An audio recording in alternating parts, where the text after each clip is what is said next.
اب و سنت میں ایک ہوگی. اللہ کے نبی صلی اللہ علیہ وسلم کے دور میں سیدنا رکانہ نے اپنی بیوی ام رکانہ کو اسی طرح ایک مجلس میں 3 طلاقیں دے دی, اور یہ مسند احمد کے اندر موجود ہے حدیث, اور مصنف ابن ابی یعلا کے اندر یہ حدیث موجود ہے, اور سند اس کی صحیح ہے. تو اس نے جب طلاق دے دی اس کے بعد وہ پریشان ہو گیا کہ میں نے یہ کیا کر دیا. اللہ کے نبی صلی اللہ علیہ وسلم نے پوچھا تو نے اپنی بیوی کو طلاق کیسے دی, کیف طلقتها؟ تو اس نے کہا جی ایک مجلس میں 3 دفعہ طلاق دیا. آپ نے فرمایا یہ تو ایک ہوئی. نبی صلی اللہ علیہ وسلم نے فرمایا مسند احمد کی اور مصنف جو ہے موصلی کی, مصنف ابو یعلا الموصلی, اس کی یہ حدیث ہے کہ نبی کریم صلی اللہ علیہ وسلم نے فرمایا کہ فتل کا واحدہ, یہ تو ایک طلاق ہوئی ہے, جاؤ جا کے رجوع کر لو.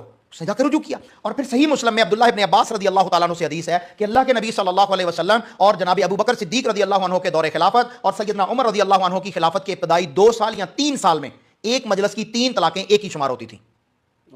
تو دین تو مکمل ہو گیا نبی صلی اللہ علیہ وسلم کے دور میں, آپ پر الیوم اکملت لکم دینکم مکمل ہو گیا. تو جب اللہ کے نبی صلی اللہ علیہ وسلم کے دور میں 3 طلاق ایک طلاق شمار ہوتی تھی, آج کس کو یہ حق حاصل ہے کہ وہ دین کے اندر امینڈمنٹ کرے؟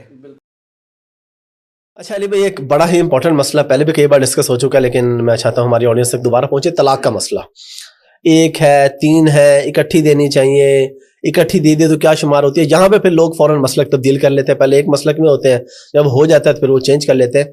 قرآن و حدیث کی روشنی میں طلاق کا پروسیجر کیا ہے, اور اگر کوئی بندہ 3 بول بیٹھا ہے تو اس کی کیا ہے, اس کے بعد رجوع ہے یا نہیں ہے, ایک کے بعد ہے یا نہیں ہے, تفصیل سے پلیز اس مسئلے کی. دیکھیں جو اہل سنت کی جتنی کتابیں ہیں, جتنے ائمہ ہیں, وہ تو متفق ہیں کہ ایک مجلس کی 3 طلاقیں 3 شمار ہوں گی اور اس کے بعد رجوع نہیں ہو سکتا. ٹھیک ہے. اور حلالہ بھی نہیں ہو سکتا, وہ تو حرام ہے. وہ تو ایک نیچرل حلالہ ہے. ٹھیک ہے. کہ اس نے کسی اور جگہ شادی کی, بائی چانس ہو گیا, وہ ایک علیحدہ معاملہ. ٹھیک ہے. اب آپ نے پوچھا طلاق اسلام میں طلاق ایک, ٹھیک ہے, اس کے بعد دوسری طلاق دینے کی ضرورت نہیں. ٹھیک ہے. 3 مہینے بعد وہ عورت آپ کے نکاح سے نکل جائے گی. 3 مہینے تک وہ طلاق رجی ہوگی, یعنی ریورسیبل ہے. ٹھیک ہے. آپ واپس آ سکتے ہیں. 3 مہینے کے بعد, یعنی عورت 3 دفعہ پاک ہوتی ہے پیریڈز کے بعد, جی جی, آلموسٹ 90 دن کے بعد وہ طلاق بائن بن جائے گی. یعنی وہ طلاق کے بعد اب آپ کا نکاح بھی ٹوٹ گیا, اب آپ اپنی مرضی سے اس کی طرف رجوع نہیں کر سکتے. اس کی مرضی آپ سے شادی کرے دوبارہ, ٹھیک ہے, نئے حق مہر کے ساتھ, نئے نکاح کے ساتھ, وداؤٹ حلالہ. اب یہاں پہ نہیں ظاہر ہے ایک طلاق کی بات ہے نا. ہاں جی, اور اس کی مرضی کسی اور کے پاس چلی جائے. لیکن قرآن میں آیا کہ اگر وہ عورت اسی شوہر کے پاس واپس آنا چاہتی ہے جس نے اسے ایک طلاق دی تھی اور طلاق بائن بن گئی, تو ان عورتوں کو ان کے انہی شوہروں کی طرف لوٹاؤ تم. ٹھیک ہے. کیونکہ بعض اوقات بیچ میں بدماش قسم کے سالے پڑ جاتے ہیں نا, وہ کہتے ہیں نہیں اسی طرح نہیں جان دینا.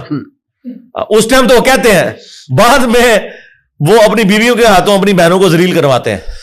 عورت کی عزت اس کے خاوند کے گھر میں ہی ہے. اب یہ جو بات ہے نا کہ 3 طلاقیں کٹھی, کیوں 3 طلاقیں کٹھی دیتے ہیں یہ لوگ؟ اس لیے کہ ان کے پاس دین کا علم ہی نہیں. شادی کرنے کا شوق ہے, طلاق کے مسائل ہی نہیں پتا. میں نے جب کبھی کسی کا نکاح پڑھایا نا, اسے بتایا کہ بھائی 3 طلاقیں کبھی دماغ میں بھی نہیں سوچنی, ایک بھی نہیں سوچنی, کیونکہ ابو داؤد میں حدیث ہے اللہ تعالیٰ کو حلال چیزوں میں سب سے ناپسند طلاق ہے. حلال اس لیے رکھی کہ بعض کا جینون ضرورت ہوتی ہے, ادروائز یہ اللہ کو پسند نہیں. مسلم میں حدیث ہے کہ شیطان کا تخت پانیوں پہ لگا ہوا ہے, شام کے وقت اس کے چیلے آ کے اسے مختلف گناہوں کی خبر دیتے ہیں کہ آج فلاں سے فلاں گناہ کروایا, فلاں سے فلاں. وہ خوش نہیں ہوتا. جب ایک چیلا کہتا ہے نا آج میں نے میاں بیوی میں علیحدگی کروا دی, وہ اسے معانقہ کرتا ہے. جب پھر ڈاکے ملتا ہے تو کم صحیح پایا بھائی, کیونکہ ہوں جدوں یہ لادہ ہون گے نہ آتے معاشرے کے لیے وہ بچے ناسور بنیں گے. تو یہ اتنا نازک رشتہ ہے, اس میں ایجوکیٹ لوگوں کو کرنا چاہیے کہ ایک طلاق دیں, اور وہ بھی ضرورت پڑے تو, ادروائز ضرورت کوئی نہیں ہے. قرآن میں سٹیپ بتایا گیا نا کہ آپ نے پہلے اپنے بستر سے ان کو الگ کرنا ہے, اور پھر بہت ضرورت ہو تو آپ بس اس طرح سرزنش والا مار سکتے ہیں جس طرح چھوٹے بچے کو مارا جاتا ہے. یہ نہیں کہ ہڈی پسلی اس کی توڑ دینی ہے, ایسا معاملہ نہیں کرنا, اور وہ بھی ایک ایکسٹریم کیس کے اندر ہے. تو طلاق آپ نے ایک دینی ہے, کٹھی 3 طلاقیں دینا اگرچہ حرام ہے, گناہ ہے, لیکن صحابہ کرام کا اجماع ہے کہ وہ اسٹیبلش ہو جائیں گی. اس کے ثبوت میں مسلم میں حدیث ہے کہ حالت حیض میں طلاق دینا حرام ہے, لیکن نبی علیہ السلام نے عبداللہ بن عمر نے جب طلاق دی تو رجوع کروایا. جب ان سے پوچھا گیا اس طلاق کو شمار کیا گیا تھا, ان کا ہاں شمار تو کیا تھا, اس کے سوا تو چارہ نہیں تھا. حرام تھی لیکن اسٹیبلش ہو گئی. صحابہ کرام کا اس کے اوپر اتفاق ہے. الموطا امام مالک میں پورا چیپٹر موجود ہے. وہ جو مسلم کی حدیث ہے نا کہ نبی علیہ السلام کے زمانے میں حضرت ابوبکر اور عمر کے ابتدائی دور میں 3 ایک شمار ہوتی تھی, وہ اس عورت کے لیے کہ جس کی رخصتی نہ ہوئی بھی ہو, ٹھیک ہے, مرد نے اس کے ساتھ صحبت نہ کی ہو, اسے کہتے ہیں غیر مدخولہ. غیر مدخولہ عورت کو اگر مرد 3 طلاقیں دے تو وہ ایک ہی شمار ہوگی. اس مرد کے پاس اجازت ہے کہ وہ اس عورت سے دوبارہ شادی کر سکتا ہے, ٹھیک ہے, بشرطے کہ خلوت سیاح ثابت نہ ہو, یعنی رخصتی نہ ہوئی ہو. ونس رخصتی ہو گئی ہے, خلوت سیاح ہو گئی ہے, تو پھر آپ نے اسی رول کو فالو کرنا ہے کہ اگر 3 طلاقیں دے دیں جو مرضی. اب یہ نہ جا کے اہل حدیثوں سے فتوے لے. اہل حدیثوں میں بھی جو پڑھ لکھے علماء ہیں وہ چیز مانتے ہیں کہ یہ بعد میں, یہ زیادہ ابن تیمیہ نے مسئلہ اٹھایا تھا کیونکہ شیعہ کے ہاں یہ ایک مسئلہ تھا. خیر شیعہ کی تو اپنی بھی ریسٹرکشن علیحدہ سے ہیں, بس ان سے متاثر ہو کے انہوں نے, یعنی یہ وہ مسئلہ ہے جس میں شیعہ اور وہابی ایک ہے. اچھا, ویسے تو سمجھ لو اٹ کتے دا ویر تو نہیں کہنا چاہیے تھا, اور کوئی اس کے لیے کوئی مناسب چیز, تو آپس میں ان کی دشمنی ہے, انڈیا پاکستان کا ویر کہہ لیں. ٹھیک ہے, اس مسئلے میں اتفاق ہے. ہاں اس مسئلے میں ان کا اتفاق ہے. تو بہرحال کتابیں جو ہیں نا اہل سنت کی وہ تو یہی بتاتی ہیں کہ صحابہ کرام نے 3 کو 3 شمار کیا ہے, اس میں دوسری رائے نہیں ہے. اور یہ جو لوگ جاتے ہیں فتوے لینے وہ ان سے اسٹامپ پیپر پہ لکھوا لیتے ہیں کہ ہم اہل حدیث ہوتے ہیں, وہ اہل حدیث بس اس مسجد کے گیٹ تک ہی ہیں. بالکل بالکل. ہاں تو اس سے اندازہ لگائیں. میرا خیال ہے لوگوں کو ایجوکیٹ کرنا چاہیے تاکہ لوگوں میں یہ کم علمی کی وجہ سے جو یہ اس طرح کی حرکتیں آتی ہیں نا وہ نہ کریں. ابن عباس کا قول موجود ہے سنن کبریٰ البیہقی کے اندر, الموطا امام مالک کے اندر, کہ تم میں سے کوئی شخص غصے پہ آتا ہے اپنی بیوی کو 100 طلاقیں دیتا ہے تو پھر آ کے کہتا ہے ہم کیا کریں. تو ابن عباس کیا کریں, جاؤ 3 طلاقوں کی وجہ سے تمہاری بیوی حرام ہوگی, 97 تم نے مذاق کیا. تو یہ اس وقت ایک ٹرینڈ چلا تھا. حضرت عمر نے جو 3 کو 3 کیا تھا نا, انہوں نے ایک ایگزیکٹو آرڈر کے طور پر غیر مدخولہ کے لیے بھی کر دیا تھا, کیونکہ دوسرے ملکوں سے عورتیں آ رہی تھیں اور مرد پھر وہ نکاح ہوئے ہوتے تھے, رخصتی کے بعد میں ہوتی تھی, تو مذاق بنایا ہوا تھا. تو حضرت عمر نے کہا اب جو یہ کہے گا نا میں وہ 3 ہی اسٹیبلش کروں گا, رخصتی سے پہلے بھی اگر دے گا تو 3 اسٹیبلش کروں گا.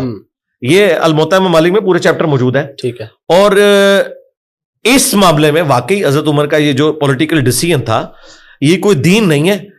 ہم کہتے ہیں آج بھی اگر کوئی 3 طلاقیں دیتا ہے غیر مدخولہ کو تو آپ 1 شمار کریں گے, نبی اسلام کے زمانے میں ہوتا تھا. حضرت عمر کا جو ڈیسیژن وہ اس وقت کے لیے انہوں نے ایک ایگزیکٹو آرڈر کے طور پہ کیا تھا, کوئی شرعی مسئلے کے طور پر نہیں. لیکن جس کی رخصتی ہوگی اس کی 3 ہی شمار ہوں گی. ارے بھائی بہت شکریہ آپ کے ٹائم کا. لاسٹ پہ کوئی میسج پبلک کے لیے پلیز. مغفرت کروانے کا سب سے بہترین ذریعہ یہ ہے کہ اللہ تعالیٰ نے آپ کے پیغمبر صلی اللہ علیہ وآلہ وسلم کو جو یہ کتاب دے کر بھیجا ہے, جسے ہم نے جزدان میں رکھ کے صرف اپنی بچیوں کو بیاتے وقت نیچے سے گزارنے کا ذریعہ بنایا ہوا ہے. اس سے زیادہ اس کی کوئی اہمیت نہیں ہے. اس کو ترجمے سے پڑھیں, اور عربی فی الحال اس کی چھوڑ دیں, آپ ترجمے سے پڑھ کے ایٹ لیسٹ نالج حاصل کریں کہ اللہ نے آپ سے بات کیا کی ہے. تو اس ہدایت کو حاصل کرنے کا ذریعہ یہ ہے کہ اسے پڑھ کے سمجھیں. شہد کی شفا چاٹنے میں ہے, بوتل گلے میں لٹکانے میں نہیں ہے تعویذ بنا کے. اور قرآن کی شفا اسے جزدان میں لپیٹنا یا صرف اس کی تلاوت کرنا نہیں, بلکہ اس کے اندر دیکھیں اللہ تعالیٰ نے آپ سے کیا فرمایا. قرآن وہ مظلوم کتاب ہے جو دنیا میں سب سے زیادہ بغیر سمجھ کے پڑھی جاتی ہے. یہ اتنی مظلوم کتاب ہے, تو اس پہ ظلم نہ کریں, یہ آپ اپنے اوپر ظلم کر رہے ہیں. ٹھیک ہو گئے. Thank you very much.